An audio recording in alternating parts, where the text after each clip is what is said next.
I'm Sinnott, and this is my Wild Camping Challenge.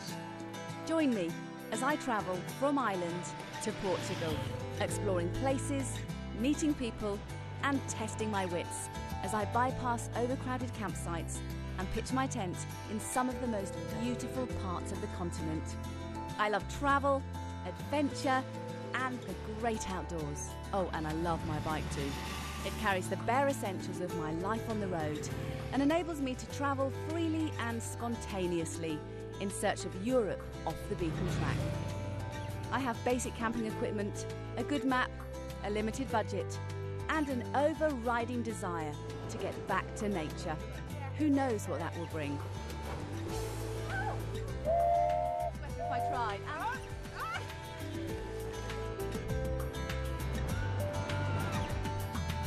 By the way, I'm a wild camping novice. I'm learning as I go. And if I can do it, so can you.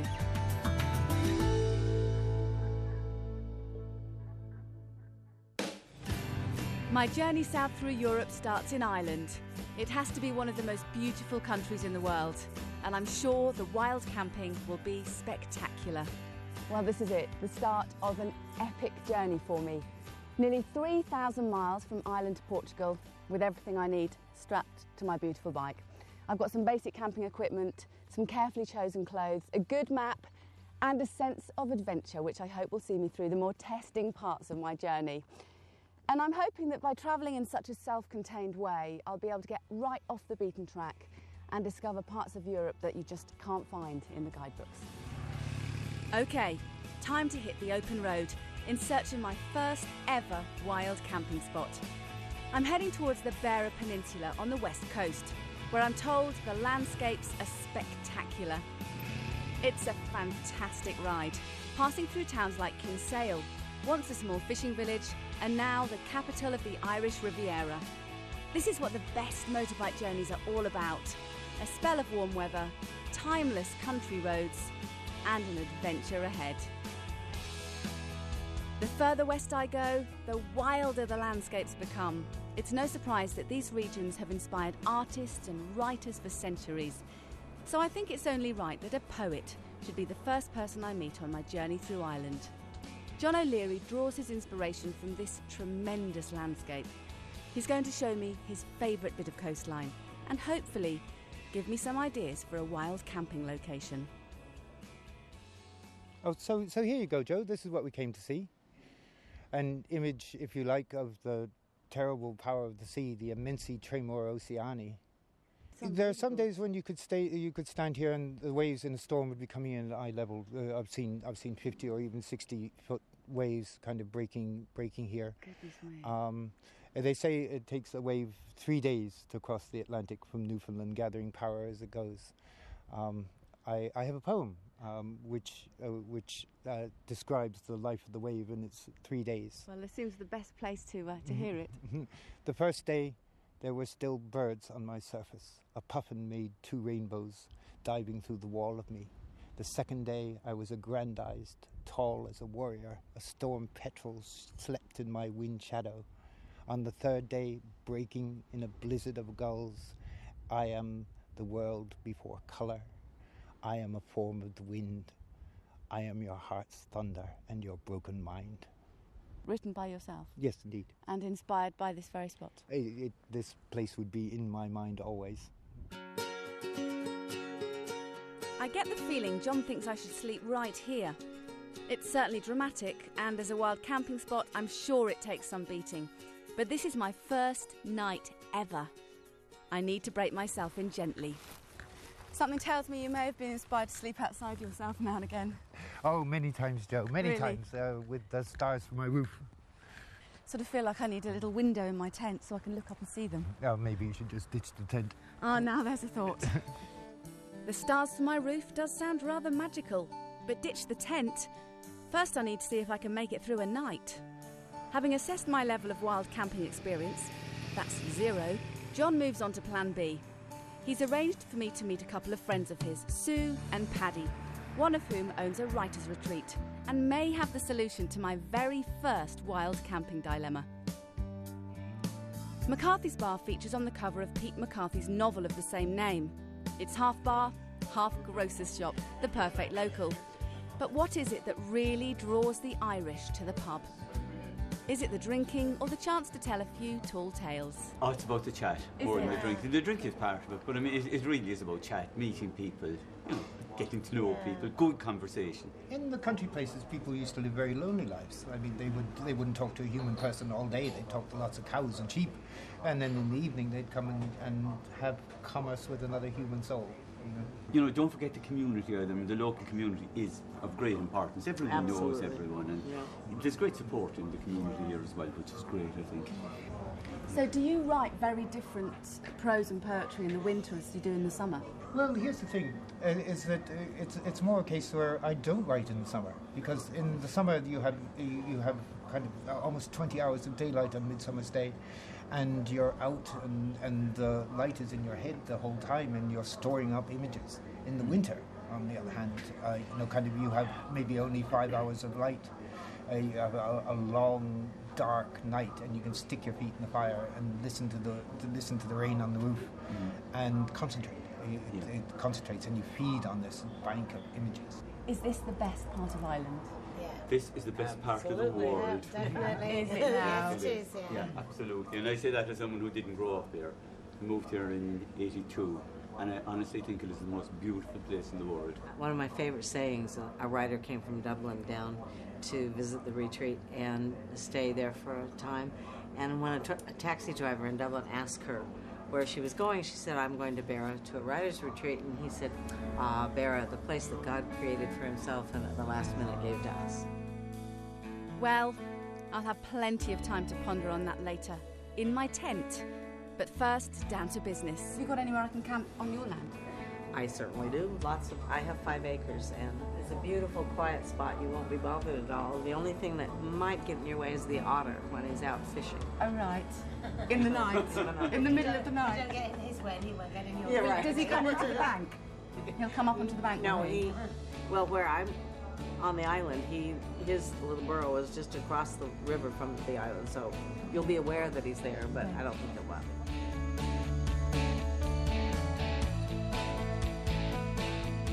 So far, the Irish are every bit as friendly as I expected, and Sue's offered me the perfect wild camping spot on the land below her retreat, where she sends her writers to get inspiration. Tonight, this watery paradise is to be my bedroom. My only roommate, an otter, if he shows his face, of course. Well, how's that for the perfect wild camping spot for my first night? It's pretty secluded and sheltered, which makes me feel sort of safe, to be honest, on my first night ever. And I love camping, but this has to be the ultimate in my experience. No amenities, but hopefully I have everything I need here with me. Decent compact tent, nice warm sleeping bag, a very compact little cooker and some pans, and a roll-up mat in my bag. Anything I don't have, I can't have, so there we go. Just have to make the most of it. It's beautiful. I can't say more than that. And much as I'm slightly daunted about this evening, I'm not half as daunted as I am excited. So there you go.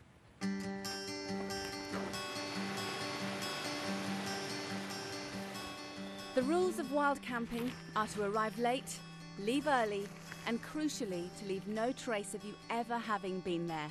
That means camping out of sight of any dwellings, no open fires, and taking absolutely everything with you when you leave. If, like me, you have the landowner's permission, then rules may be more relaxed. But being respectful and environmentally friendly is the name of the game. Time now for my first meal. Thanks to Sue, I have a hearty dinner that just needs heating up. Now, it might not look much, but when you have one pan and a tiny stove, you do what you can do. Who knows, maybe I'll be cooking haute cuisine by the end of this trip. But for now, to be eating outdoors in this incredible location is enough for me. It's still not dark, so time to sample some of the local nightlife, which when you're on my budget means anything free. Luckily in this part of the world, the best things are free. Well, I've had such a great time here in Bara, and in here is the local hall with the kids outside. Hi, kids. Hi. And apparently inside is a bit of Irish fun and games. See you in there.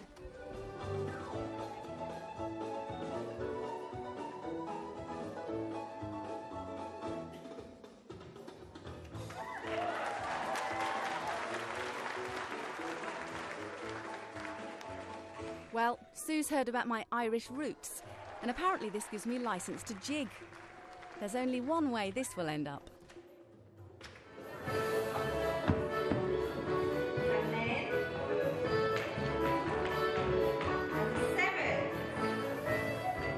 I'm not the best. In fact, I'm not even the tallest. But I am the oldest, that's for sure.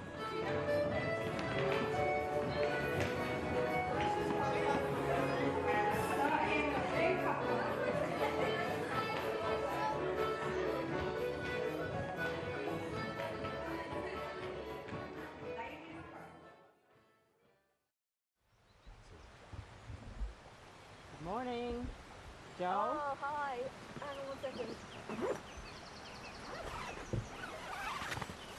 Good morning. Good morning. I brought you a cup of tea. Thank you so much. You're welcome. Oh, that's a nice treat. How did you spend the night?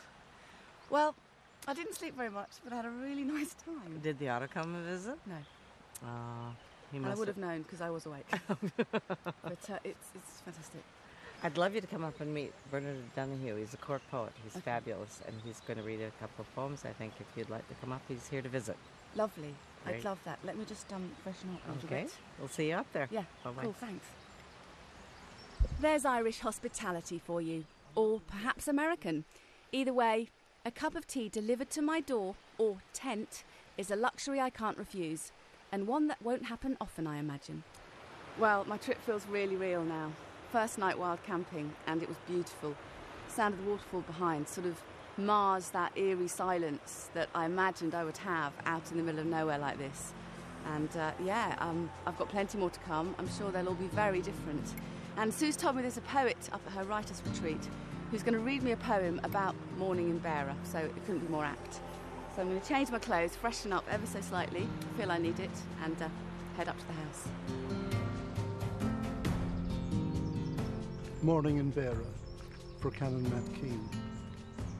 Towns, small islands, domus and brus is the rule in this last web. Apparently there's a poet in everyone. Here in Ireland, that would seem to be true. Glassless frames overlook the sound where the gannet cuts out and falls. New men came once, unwrapping bales of something on the beach. They glazed the windows and repaired the thatch, starting a honey farm in 9 rows of cannabis. But the council broke the windows, and in the rafters hung vapona for the bees. Back in the status quo, the old woman takes up her ageless beat again. A mile or so out, you can listen to the shingles scramble as the escaping pebbles lose their footing. Thank you so much. That was absolutely beautiful. What within this particular poem is personal to you? There was this idea of a place where no one comes on purpose. You know, the notion is the rather kind of, I suppose, slightly mannered beginning of the poem. So the idea of home and countryside all somewhat being kind of mixed in this this place that is kind of off the beaten track and somewhere else altogether. And people stumble across it. Yeah, exactly, absolutely.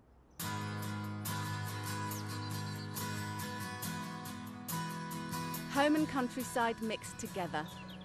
Bernard's words have struck a chord with me, and I leave Bara with a warm glow, happy in the knowledge that I too will be making these wild landscapes my home, for a short while at least. The poet Alfred Austin once wrote about this region that the harmonious blend of mountain, wood and water constitutes the most perfect adequate loveliness. I couldn't have put it better myself. So, in search of poetic inspiration, I head out onto the water.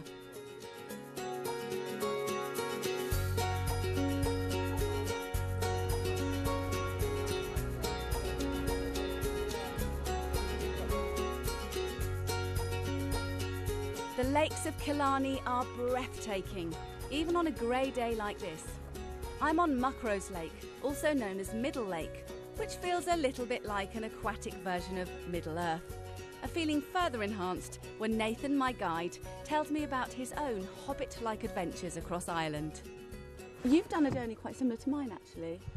Yeah, to some extent, without the camping. Yeah. Yeah, myself and my goats and my dog, we started walking. Let me just recap here. Yourself and your goat and your dog. That's right, yeah. Right. Yeah, we started walking from Kerry up as far as Dublin.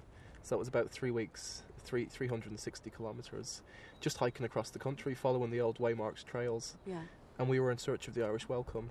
So would you march into town with a dog on one lead and a goat on the other? Well, I'd have the dog on the lead and the goat would just walk behind us. She was fine, she really was great. Yeah, it was the dog that caused the bother. Anywhere else, that would seem bizarre, but here in Ireland it just doesn't seem that strange. No, everyone took it in their strides. I think one of the best nights we stayed with nuns in the convent near Cork. I just remember walking through the mist and through the darkness, and the lights of the convent suddenly twinkled out through the trees. And remember thinking that must be what it was like to be a traveller back in the olden days, you know, kind of going from monastery to monastery along the journey. Yeah. And your goat and your dog probably just thought it was just a normal day.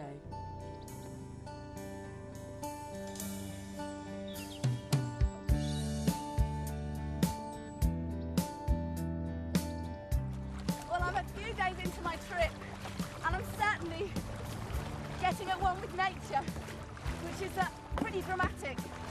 And from here I'm off to Dingle. It's the location of one of my favourite films called Ryan's Daughter.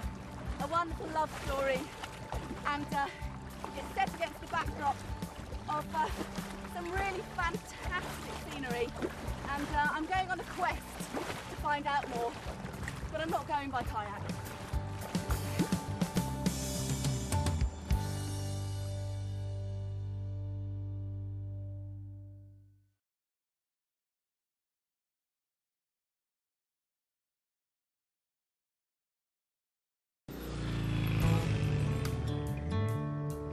I've left Killarney, taking a short ride to Dingle in search of some of the dramatic landscapes and locations immortalised in one of my favourite films, Ryan's Daughter. In 1970, this awe-inspiring coastline caught the attention of Hollywood when David Lean, director of such epics as Lawrence of Arabia and Dr. Zhivago, chose Dingle as the location for his next film.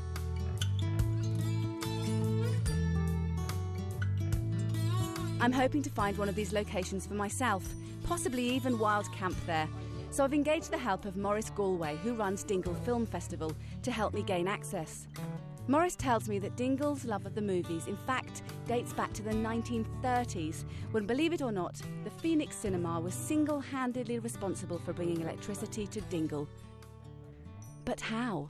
There was two Houlihan brothers, and they started burning peat briquettes out the back, you know, to generate electricity to power the two Italian projectors that they had upstairs. And then amazingly, they started selling electricity to Dingle town. And like the joke locally is like, you know, that Dingle would still have been in the dark if they hadn't first brought electricity to town. Of course, we'd have had a population growth in the town. And back in the day, like when they had electricity here, of course, like it was warmer to come in here and watch a film than it was to light a fire at home. Do you think this area became iconic because of Ryan's Daughter? Ireland loved Ryan's Daughter. I think internationally, though, it didn't do so well. But I think it's a very good film, Yes. Ryan's Daughter. I think they liked the republicanism that's dealt with in the film, you know what I mean? Yeah, you know? sure. And I mean, ultimately it's a love story, and it's just so dramatic. I mean, Irish people, I think, get it. David Lean came in here with his travelling circus, and like he transformed this peninsula, because you had a lot of fishermen here largely. It still is a fishing town. But those fishermen, you know, made money, and they built B&Bs, and they built pubs, and they built hotels, and now it's a major tourist attraction. And a lot of tourists coming here, specifically from America, still come here today because of Ryan's Daughter. That's where they've seen Dingle.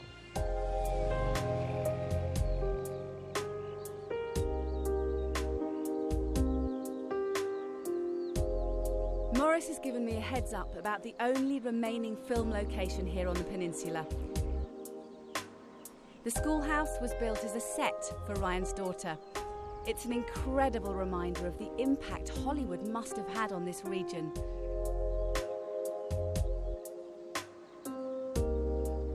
No doubt, the likes of John Mills and Robert Mitchum would have sat just where I do now, looking out over this stunning seascape and waiting, just like me, for someone to come over the brow of the hill. In my case, it's Maurice, who yet again has done me proud. He's brought with him Tom Fitzgerald, a man with a very personal connection to Ryan's daughter. If I'm right, you were Robert Mitchum's body double? Yes. There were times when I'd have to walk. I was trying to imitate Mitchum's walk, you know, the way he used to go with the shoulders, because I was on my way to Hollywood. Ah, okay. Never happened though. So how did being in this film change your life? I'm not sure. I've often thought about it. It certainly changed the lives of the people in the peninsula, because it put a bit of money in their pocket. Everybody was waiting for something. They were all the time waiting for money.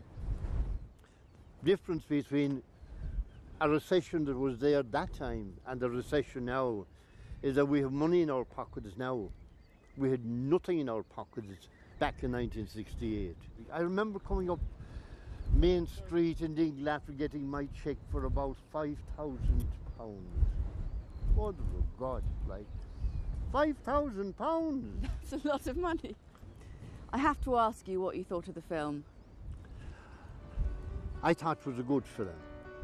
And looking back on it now, I still think it was a good film. Maybe it's because I'm an old romantic or something. I never get tired of watching Ryan's daughter.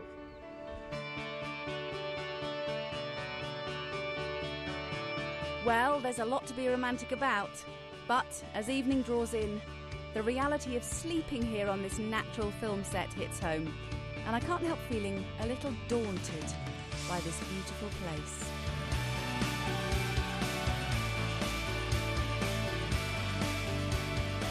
Well, this is wild camping, that's for sure. The wind's getting up, and unfortunately I don't have permission to sleep down by the schoolhouse where it is a little bit sheltered. So I'm up here in the elements, and I don't see I'm going to get a lot of sleep tonight, but hey, I'm in a great spot. I've wanted to visit this area for a long time. I met Tom as well, the guy who was a body double, and really I couldn't expect for more.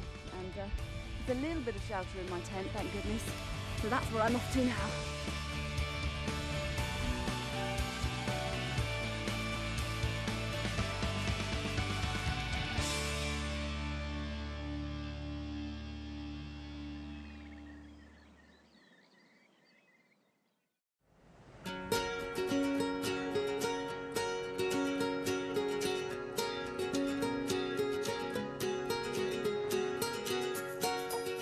Next day, as I head back to my bike, I can't pretend I'm not slightly relieved to have made it through the night. Well, everyone's told me so far that this region changes constantly with the weather, and based on my experience last night, I can confirm that that's true, because it was really harsh up here. But, you know, a great experience, and I can understand why you would come all the way from America to use this as your backdrop. It's stunning. But there's more to this region than just epic landscapes. I really think it's about people. Everyone I meet seems to have a fabulous story to tell and seems to have time to tell it. They're raconteurs. And talking about a great tale, there's a dolphin down in Dingle Bay, and there's a great story attached to that as well.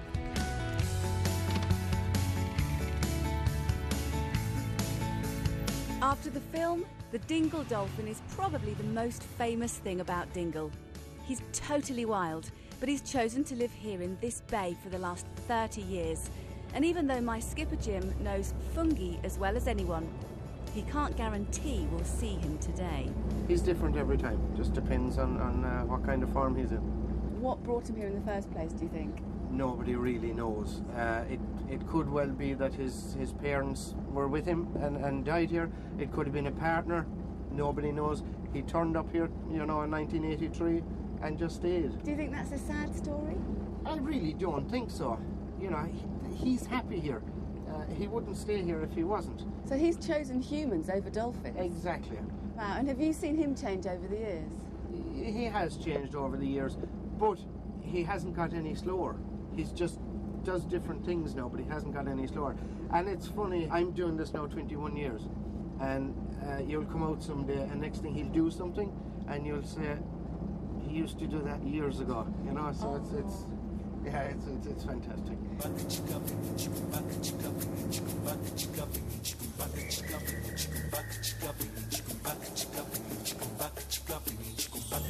My hopes are high as I scan the water for signs of fungi. Having heard so much about him, I really hope he'll make an appearance. So he jumped the height of the wheelhouse here, and if you're not used to that and you don't know what it is, that's frightening. Come on, fungi. Yay! There we go. Finally, I catch a glimpse of fungi. Now that was worth waiting for. It's amazing. I love it. Look, look, look, look.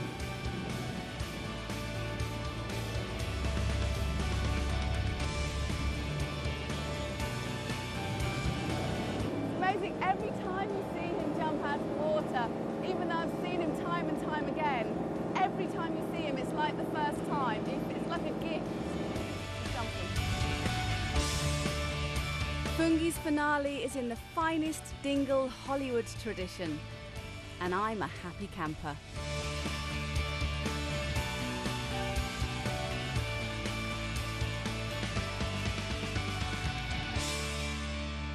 Thank you so much. It was absolutely incredible. Excellent. And yes, have a lovely day. It's great. Oh, thank you. See you. Bye.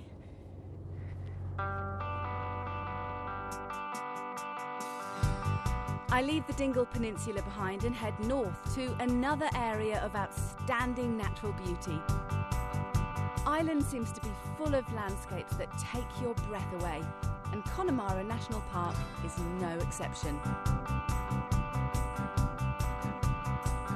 This is the village of Linane. Its Irish name is An Leonan, meaning ravine, but it's not the water I'm here for, it's the mountains. Tomorrow is the start of the village's renowned walking festival, and I've arrived early to find somewhere to pitch my tent. This is Connemara in spring, dramatic and beautiful. Roads like this were made for biking, and I'm not the only one out riding today. What's your name? Joe. Joe. Joe. His name is Joe. Are you Joe? Yeah. Joe. Joe. You're Joe? I'm Joe. I'm Joe. Pleased to meet you. There we go. I wish I'd said I'd have a cup of tea now. I get you a cup. Hey, go on then. So there's a couple of local bikers. Have you got any advice for me? Yeah. Yeah, avoid the locals. Oh. At all costs. Particularly if they're wearing glasses and are over the hill. That's right. I'm in trouble then, aren't I? What part of London are you from, Joe? I'm from Wimbledon. Oh, I know it well. Yeah. Do you know it well? The Orange Tree in Wimbledon. Oh, I worked there. Did you? All the good old Irish areas, and the King's Road in Chelsea. In 1972, when hot pants.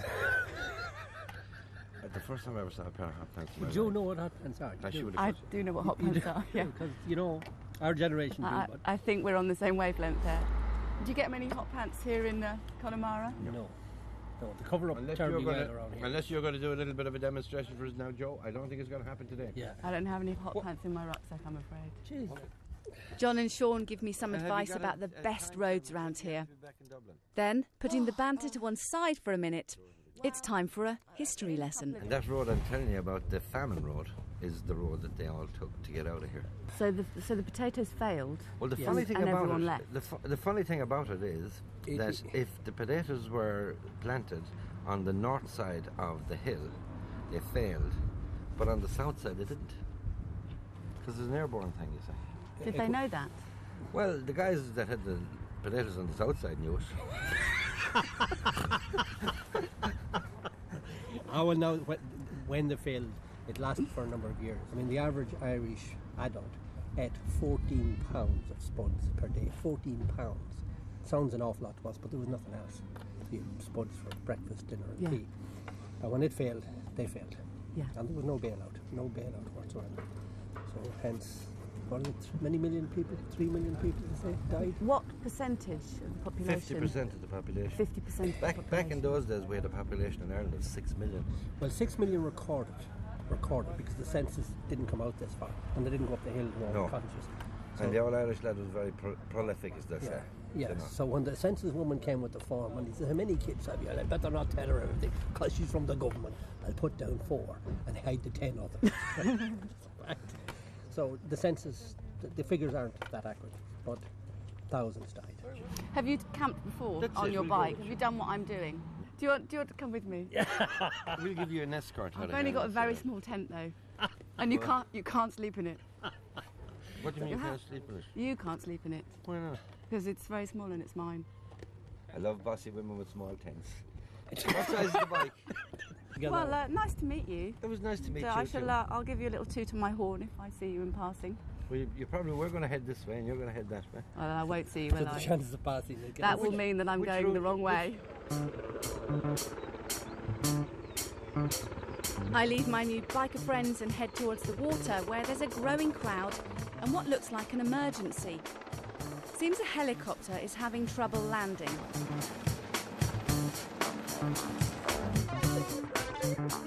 Much confusion all round, especially on my part. Seems like this is a demonstration, but even demonstrations can go wrong because the helicopter was supposed to land over there, too windy, had to land over there. This is an emergency demonstration that's almost turned into a real-life emergency. Double the excitement?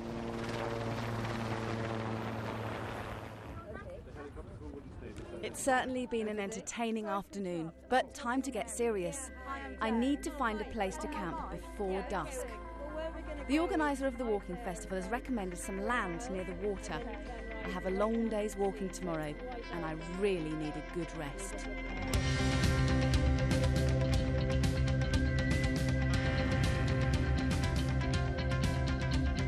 People really do come good, and thanks to local goodwill, I have somewhere to sleep tonight. It's another spectacular wild camping location.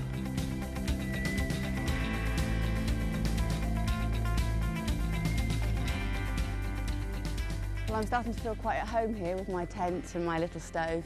And I'm going to have an early night because, to be honest, I'm exhausted and I've got a day of walking tomorrow. So, stereotypical can of beans and a cup of tea should see me right. I'm just going to read my book, watch the sun go down and get some kip, really. And I have to say that I think when you need the help of strangers to help you continue your journey, you seem to get to know them in a very different way. And I love it.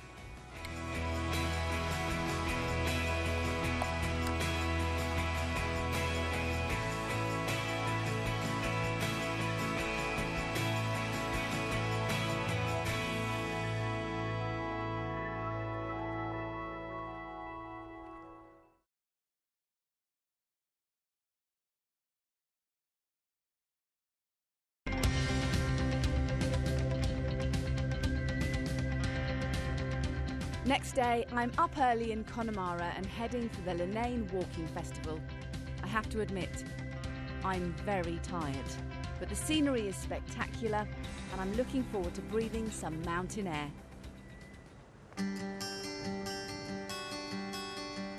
People come from all over Ireland, in fact, all over the world, to walk in these epic landscapes.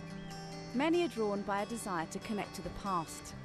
They come to listen to men like Michael Gibbons, purveyors of the oral histories that make these mountains so special. Come around the back, yeah. I'm here at huge expense. I'll give you the privilege. 1755, the Earl Bedford, he was the Lord Lieutenant of Ireland, orders the building of a military road into Connemara, and that's the first road that's built into Connemara. And this is happening just after the suppression of the lords in Scotland, the Gaelic lords there who rebelled, were Jacobites. Remember, the Gaelic lords would have been all watching television here today, watching the inauguration of Prince William. They've been watching them because they're aristocrats. They're not like us. They're aristocratic societies. You mean they're better than us? No, I didn't say better. They're aristocrats.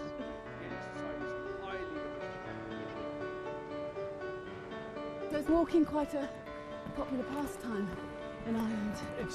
Historically it hasn't been, but in the last 10, 15 years, there's more Irish people walking than ever before. You don't have the infrastructure in terms of, there's no walking trails here, so it's all wild walking. So that sort of limits the amount of people. And most people think, well, the hills are for sheep farmers, and why would you bother go up a hill anyway?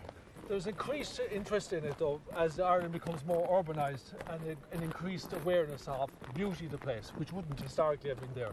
We're appalling at delivering conservation measures in Ireland. We're getting better, and there's the younger generation are better educated, of course.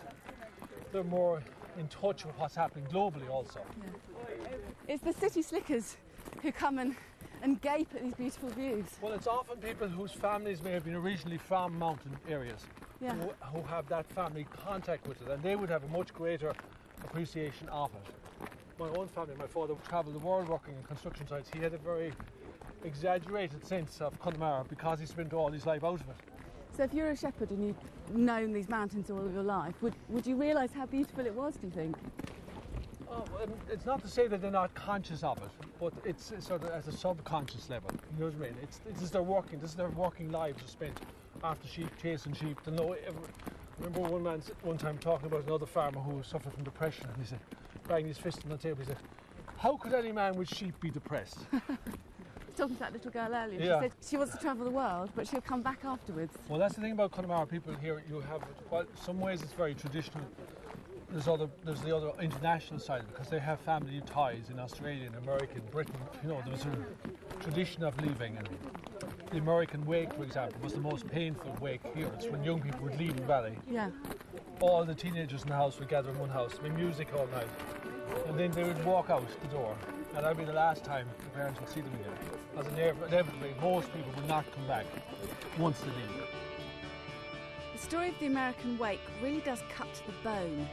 Historically, often tragically, the Irish have had to take to the open road. But these are better times, and perhaps by keeping history alive, people like Michael can help persuade the younger generation to remain in the countryside. As you'd expect, a walk like this ends in the pub, and for me it's a chance to catch up with Mary, who gives me some ideas as to why I feel so at home here in the name. There's a great warmth to the people. The landscape's always changing, especially here. You can have winter, spring, summer and autumn just come through within an hour. And yeah, people in the main care about other people, and there is a real sense of community, which I think is lost in a lot of urban settings.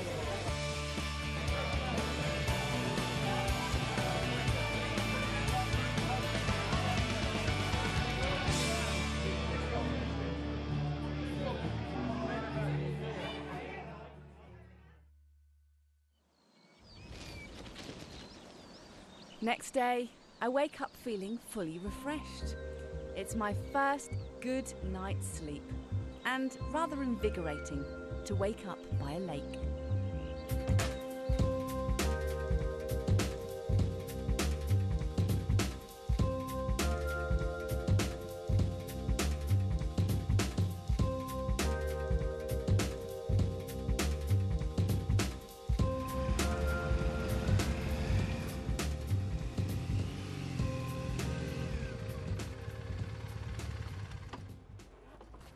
Well, I'm on the move again and heading east towards Dublin and then a ferry back across the Irish Sea. But I've got one more trip to make before I get there, and I'm going to experience something else that's essentially Irish. I'm heading off to Punchestown to the race festival, and when I get there I shall make myself look ever so slightly more presentable.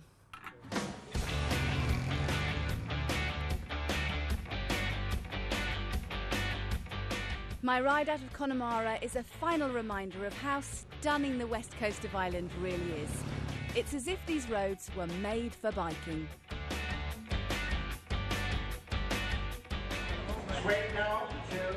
Punchestown Race Festival is one of the premier events in the Irish racing calendar. Looking around, it's clear that for the Irish, racing is so much more than a sport. It's a way of life.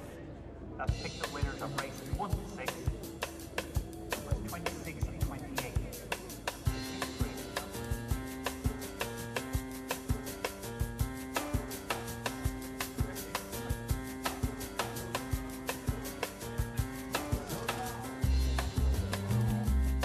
event is certainly larger and grander than I'd expected. Having spent days on the road, I can safely say I need to scrub up.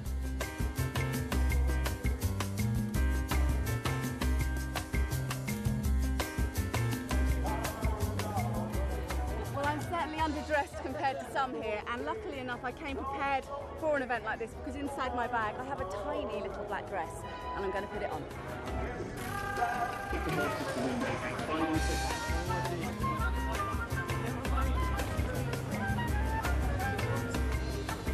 Okay, I'm ready. Now I need to make some money so I can enjoy a few luxuries here today. I'm going to take a few euros out of my meagre budget and find a bookie, preferably one who's going to give me some good advice. Does such a person exist? Number 3 at £5. Sorry. As you can see, it's very busy here today. It certainly is. There's loads of prices, loads of offer. The crowd is generated here. There's loads of buzz, there's a huge atmosphere, and there's a huge anticipation before the first race. Yeah.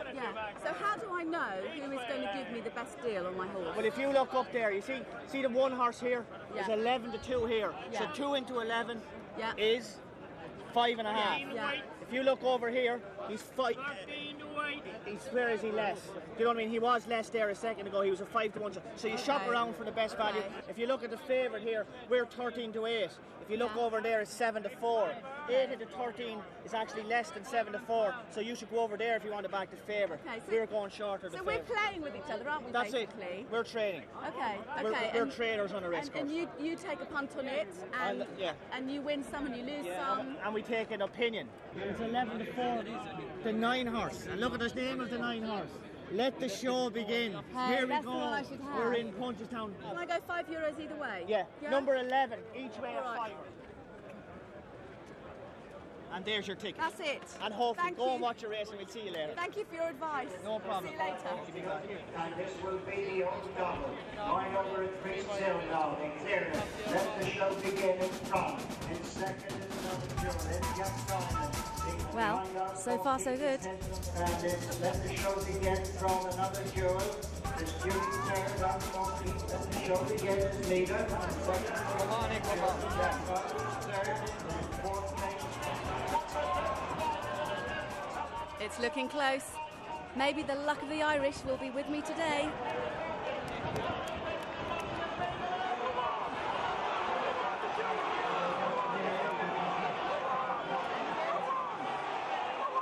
And maybe it won't. Any good?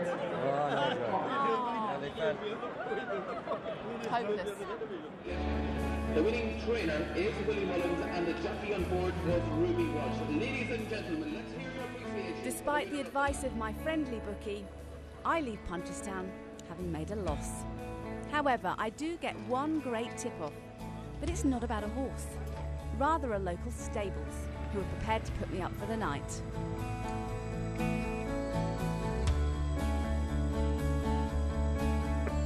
Another night, another friendly local offering me a place to pitch my tent. What's more, I have company tonight, in the shape of 2 elderly Irish thoroughbreds.